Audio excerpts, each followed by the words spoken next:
કે આખી દુનિયા તમારાથી મોઢું ફેરવી શકે, પણ તમારી ગમે તેટલી મોટી ભૂલ હોય, તમારી મા તમારાથી મોઢું ન ફેરવી શકે. જો મા સંતાનથી મોઢું ન ફેરવી શકતી હોય તો મારે અત્યારના યુવાનોને કહેવું છે કે ગમે તેટલી સારી પત્ની મળે પણ મા બાપથી મોઢું ક્યારેય ફેરવતા નહીં. તમે આ સંસારમાં સુખી થવા માટેનો સૌથી શ્રેષ્ઠ ઉપાય હોય મા બાપની પૂજા છે. મા બાપનો આદર ભાવ, આદર સત્કાર એ તમને સુખી બનાવશે.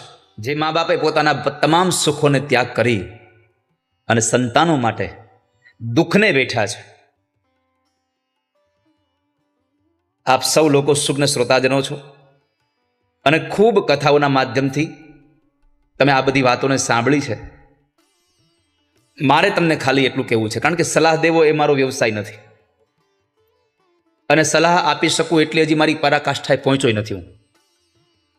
મારે તમને વિનંતી કરવી છે કે તમારા જન્મ પછીના 8 વર્ષ સુધી તમારો હાથ પકડી અને જે મા બાપ તમને નિશાળ સુધી મૂકવા આવતા હતા ને, એ મા બાપના છેલ્લા 8 વર્ષ તમે હાથ પકડીને એને મંદિર સુધી લઈ જાજો. એની વૃદ્ધાવસ્થામાં તમે એને લઈ અને મંદિર સુધી જાજો. બસ બીજું કાંઈ કરો કે ન કરો, એની અંતિમ અવસ્થામાં તમે એને મંદિરો સુધી લઈ જાજો, એને યાત્રા કરાવો. જે મા બાપે પોતાનું સર્વસ્વ આપણા માટે ન્યોછાવર કરી નાખ્યું છે,